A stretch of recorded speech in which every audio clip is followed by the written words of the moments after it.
Tell you what, Facebook gets it right sometimes. I've got a little thing on my phone this morning, said if I press this button, I'll see a picture of my friend John Thatcher. And so I pressed it and looked through, and there's a beautiful picture of John with Duncan together, and they were in prison not so long ago.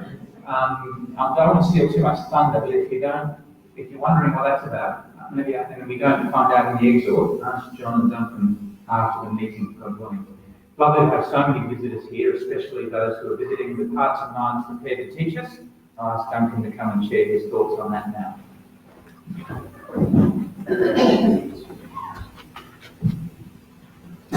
Well, good morning, everybody. Good to see you all again. So, this is a family day, and we're here to think about God as a loving Father. And we apparently read this rather obscure chapter here in Jeremiah 25.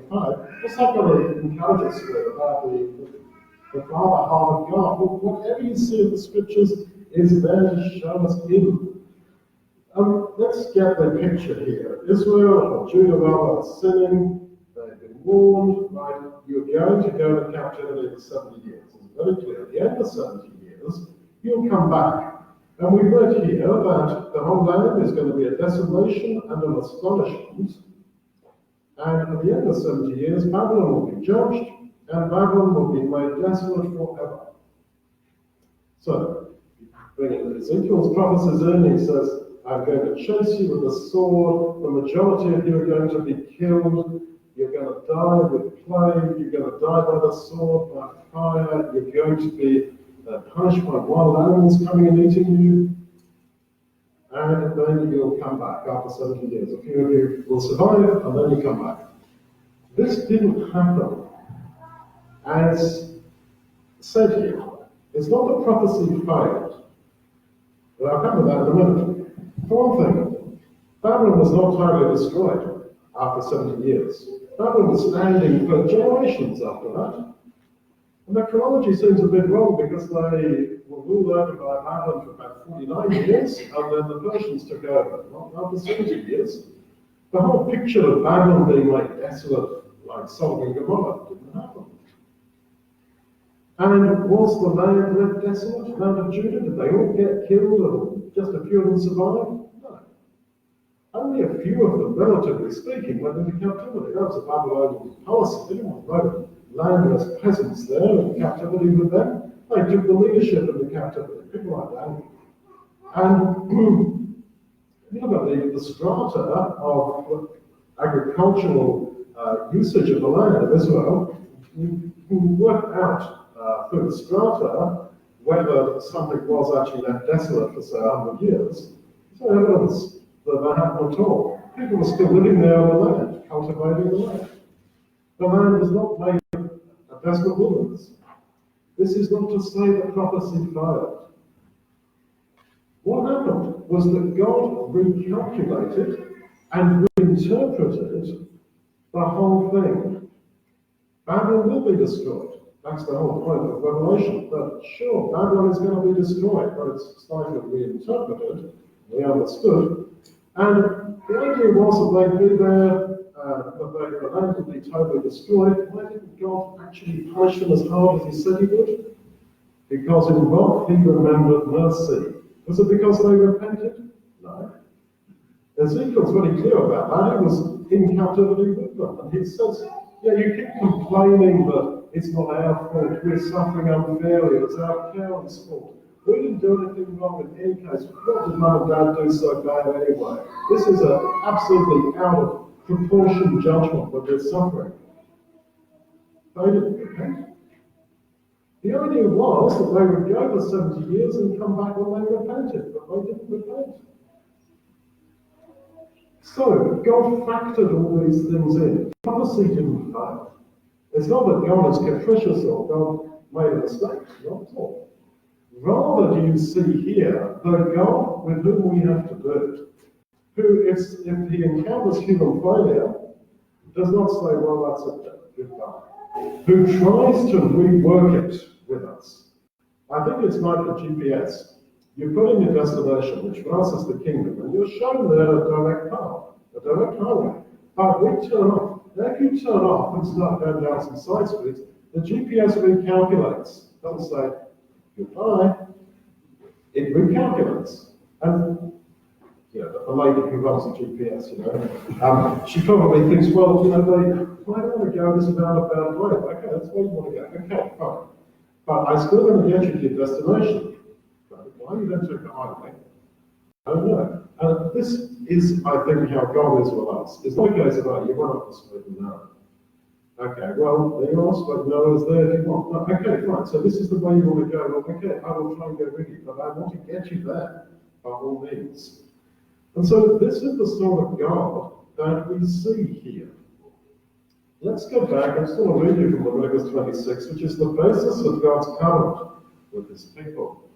He says, well, if you broke my covenant, which the prophets say they did, I will bring the land into desolation, I will scatter you among the nations, I will pour out the sword after you, and your land will be desolate, and your cities wasted. Well, as I've said, that didn't completely happen, because they were not persecuted too badly once they were in Babylon and Persia. The book of Esther is proof enough of that.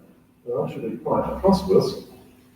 Then the land will enjoy its Sabbaths as long as it lies desolate, and you are in your enemy's land. If they confess their iniquity, and the iniquity of their fathers, and their trespass which they trespassed against me, and also recognize that they have moved contrary to me, and that therefore I have brought them into the land of their enemies, if their heart is humbled, and they accept the punishment of their sin, then I will remember my covenant, and I will remember the land that has been left, so that it might enjoy its Sabbaths while it lay desolate. But a return from captivity then was dependent on them repenting and being humbled. Ezekiel is clear, that didn't happen. So why then did God raise up Cyrus to make a decree that said, come on, any Jews want to go back to the land, please go back. I'll fund you, I'll give you whatever funding you need, I'll make it work for you. Why did God do that? Because the deal was, if you're repentant, you'll go back. And here you see the essence of how God is with us. That he almost wants to force through his purpose of saving us. I say almost, because of course he's not going to force someone who does not want it. He categorically doesn't want it.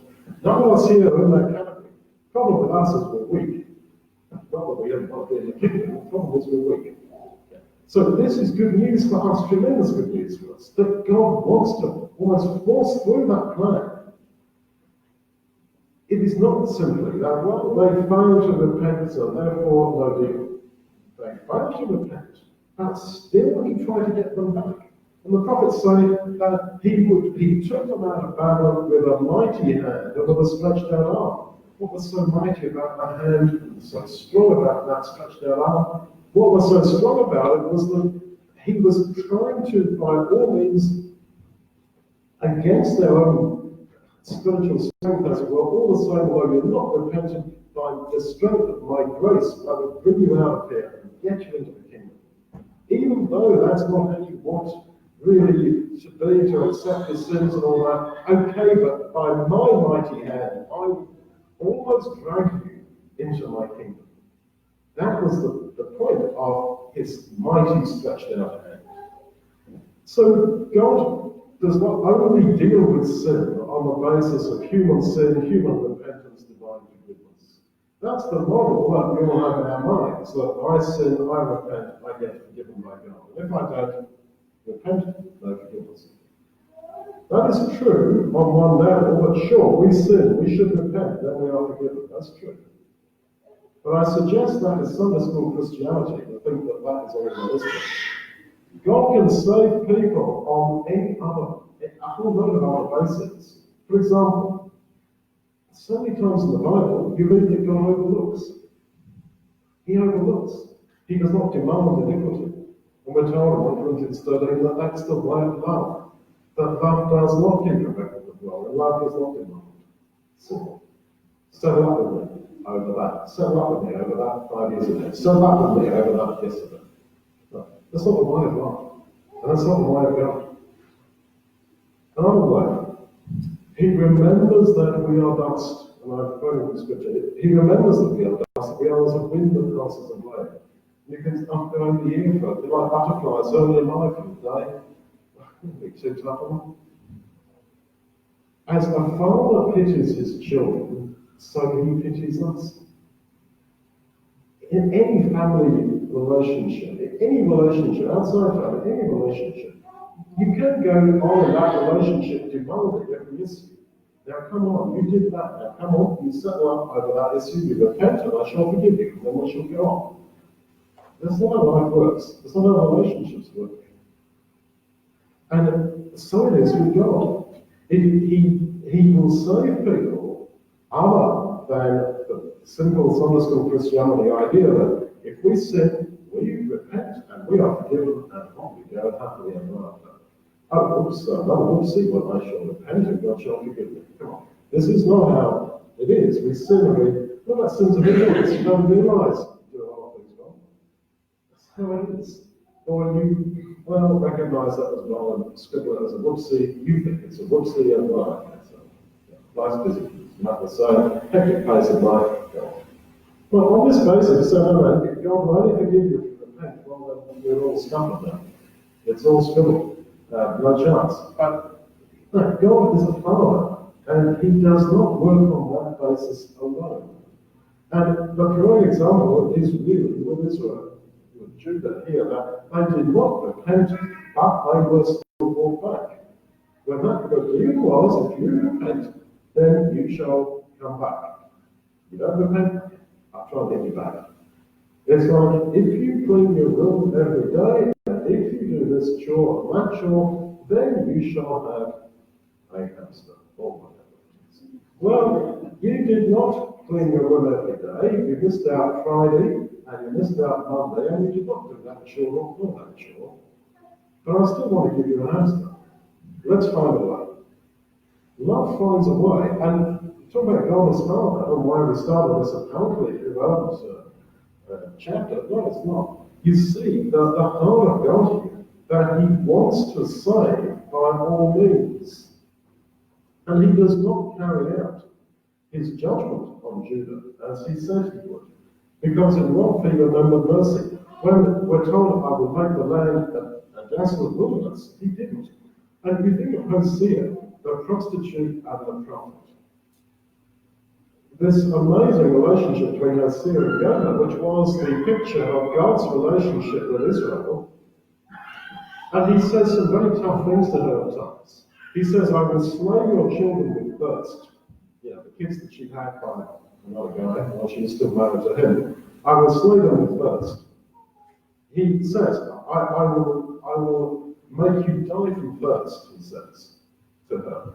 This is the idea of God being so mad and angry with Israel, and yet, at the same time, he has this passionate love, just like Hosea has in God.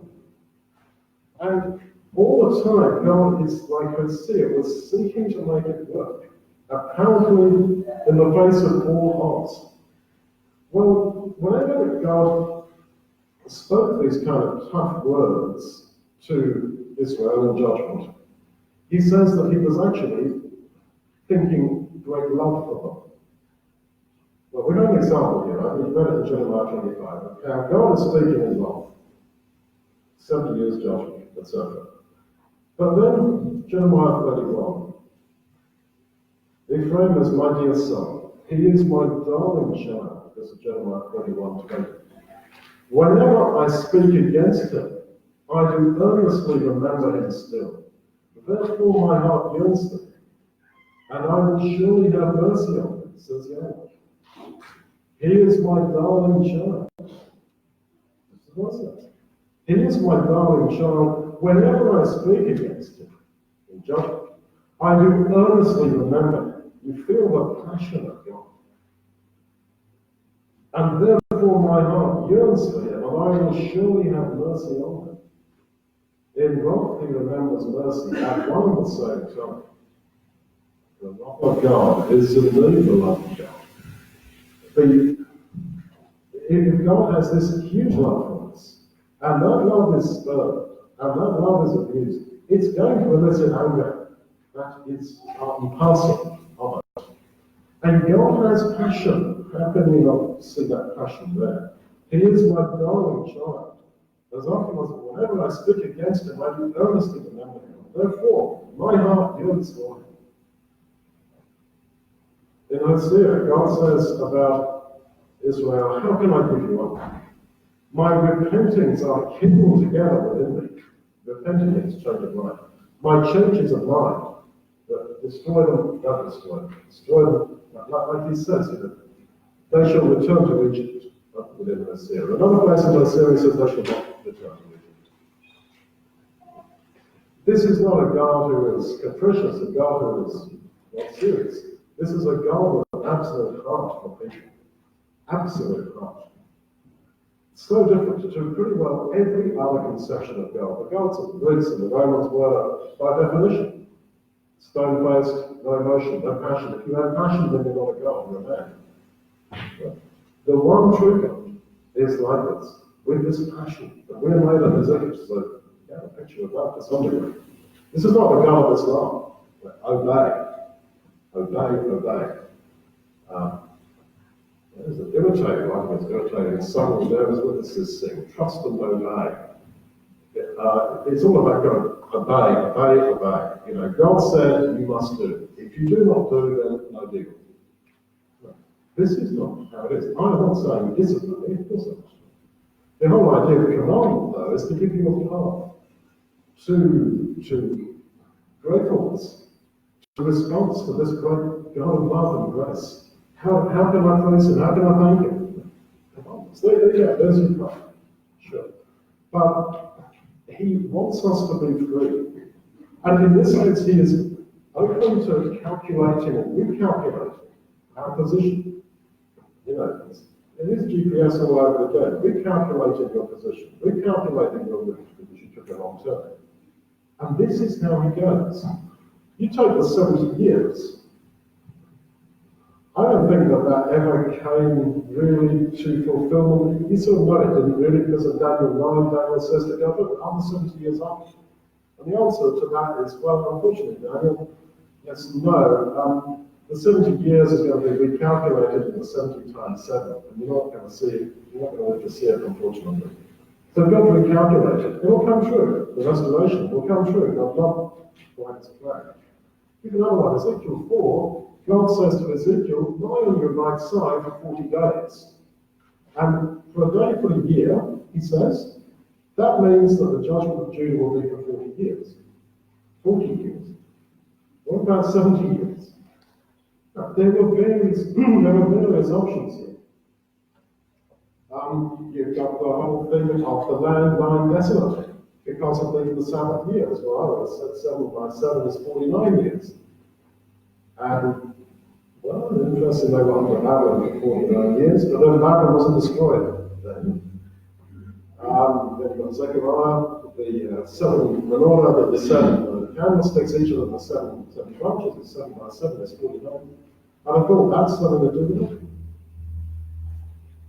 But my point is, so God recalculated these periods that didn't work out. He was trying all these to keep working with them. This is not to say that God, as I say, is capricious. This is a God in love who by all means is trying to make it work, who is trying by all means to save his children.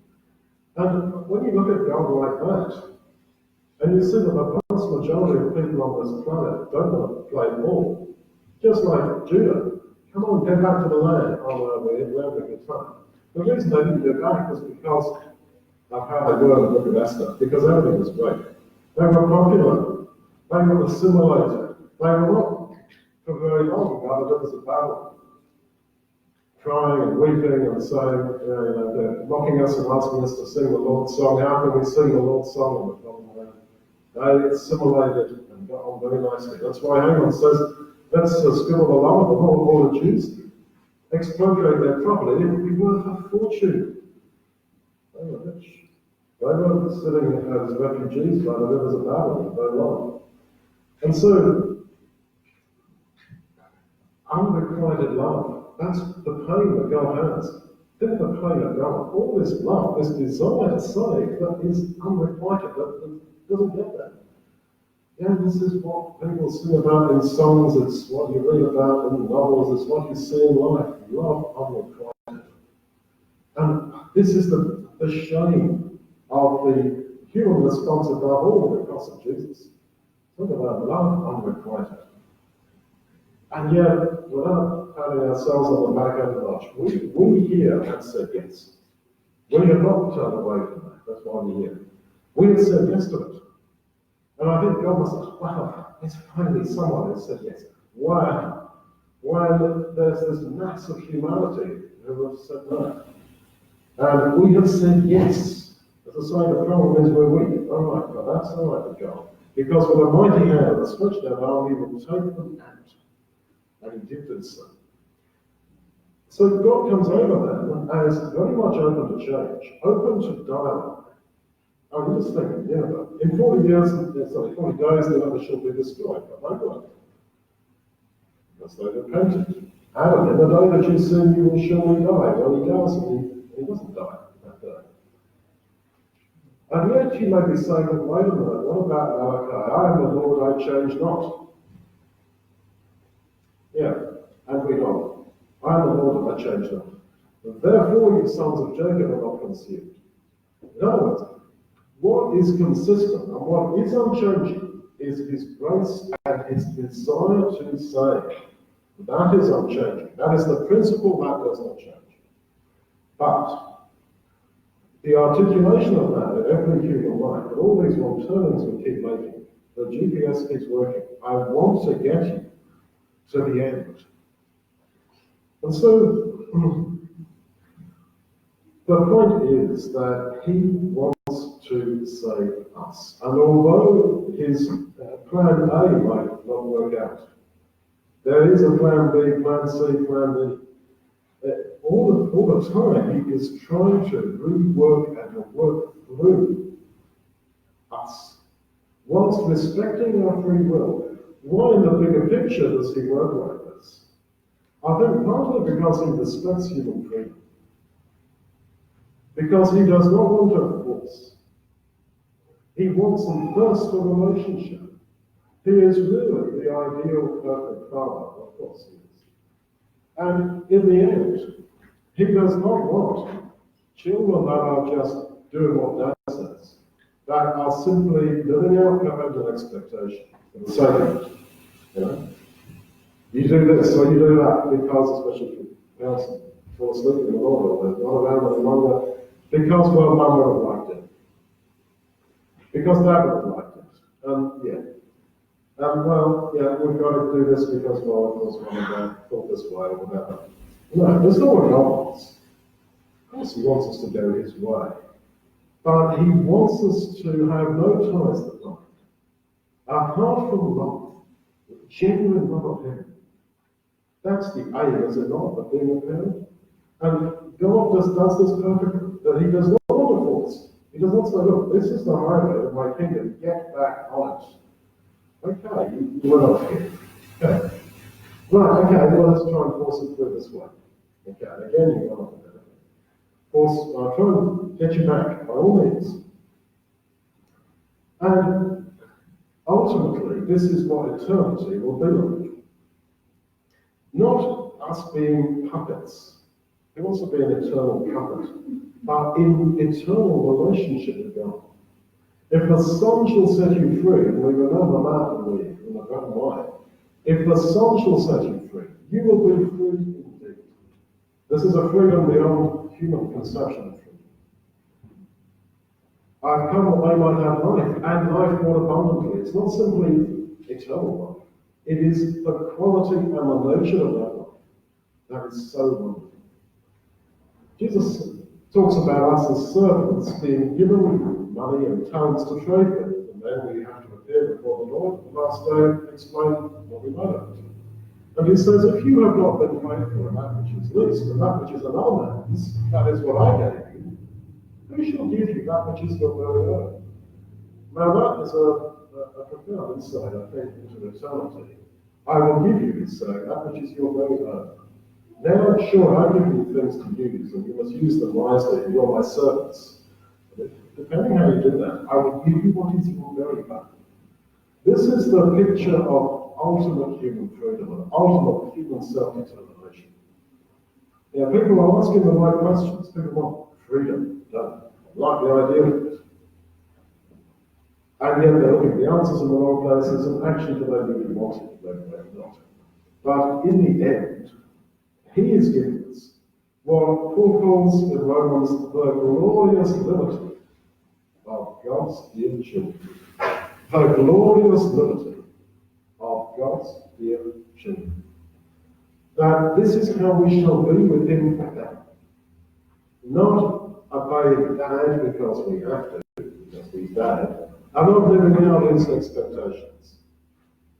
With no ties to bind, no obligation, apart from love. Because we so love him, I want to be like you, God. And he will empower us in the power of the Spirit to be just like that.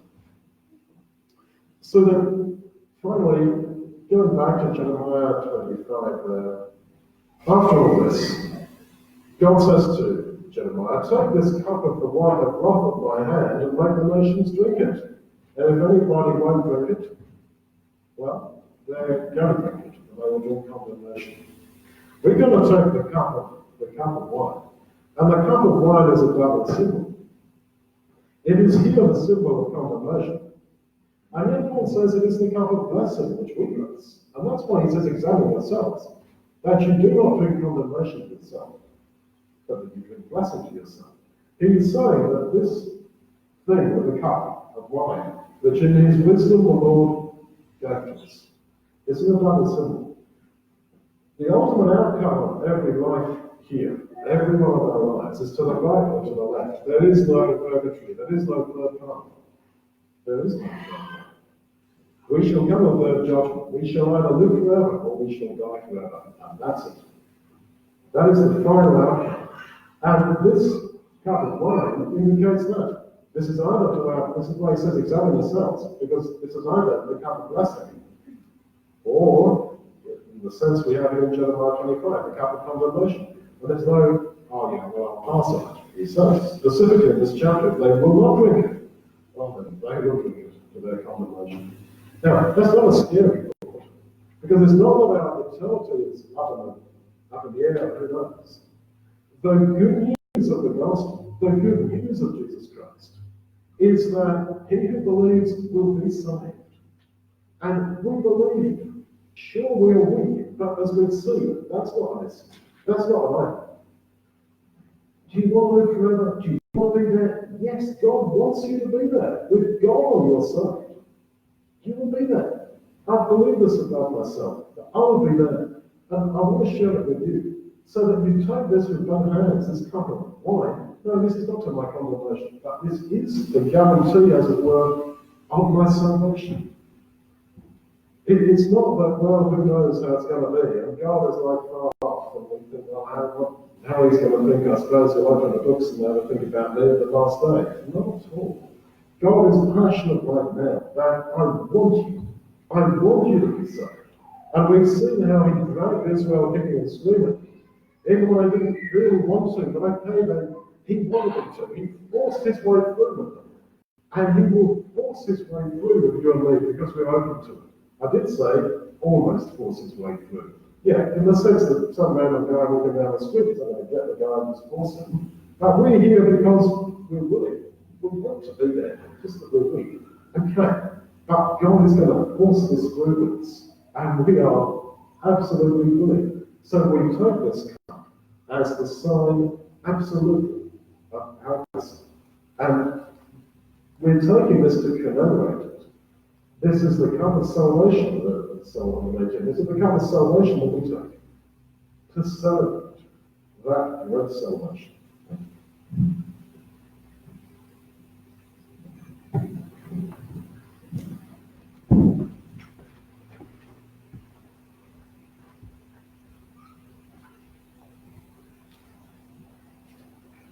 take a few thoughts from Jeremiah 31, just to go that last step, bringing our hearts and minds to a cup of celebration and a bread representing the body broken. Thank you, Gunnar. We get a bit more of a hint here of the way in which a loving Father who can always recalculate also wants to and will respect our freedom and bring us to his day of celebration. And Jeremiah 31:31 says to Jeremiah, "The time is coming, declares the Lord, when I make a new covenant with the house of Israel." You move over to verse 33. We get a strong hint that this is a part of the new covenant that we're celebrating now. He says, "This is the covenant I will make with them after that time, declares Yahweh our Father. I'll put my law in their minds, and I will write it on their hearts. I will be their God, and they will be my people." As we continue to examine ourselves in light of this cup of celebration and this bread representing the body broken, let's pray together.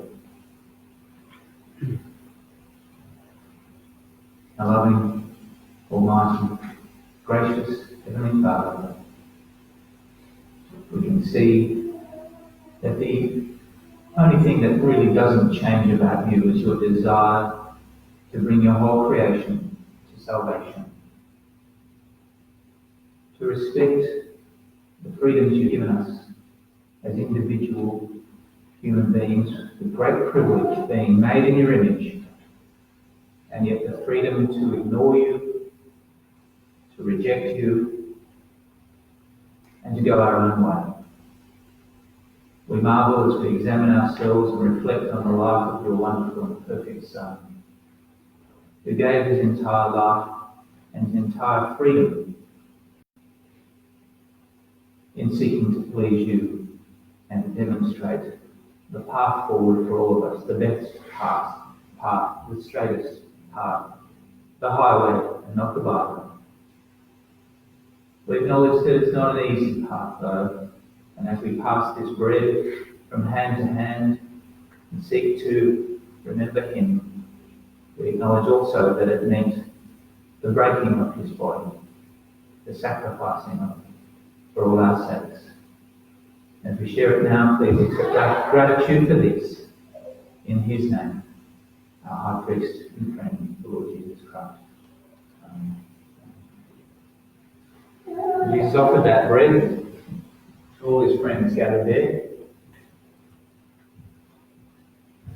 He invited them to remember him every time they shared together in this way, as we do now.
Let's unite our hearts and minds in prayer again before sharing the symbol of the blood of the new covenant.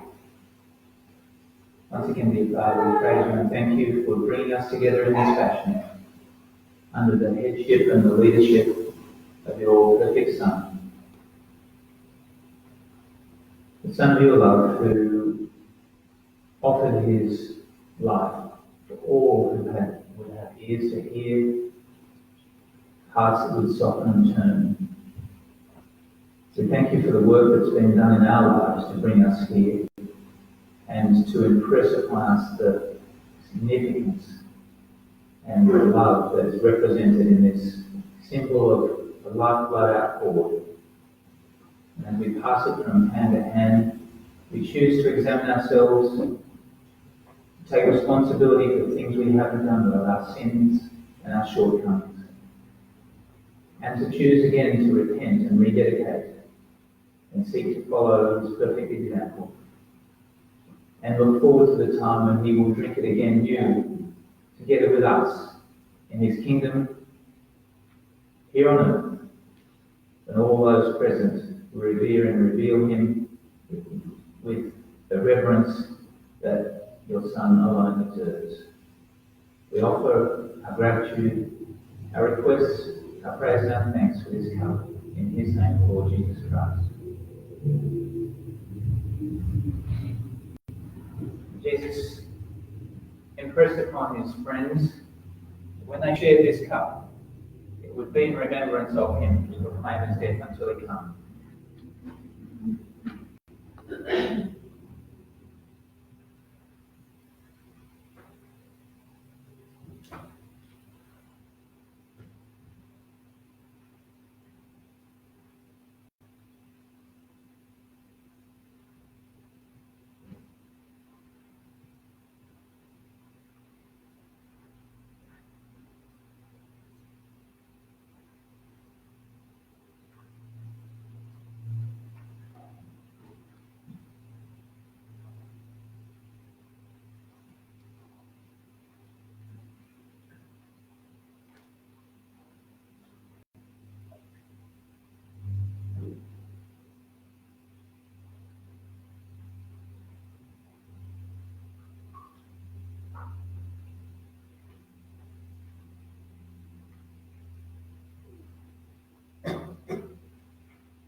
After that first Last Supper, they sang a hymn together. We have the privilege of continuing to do the same in Praise the Lord, song number 38. Hallelujah, my Father, for giving us your Son. Let's stand together and sing.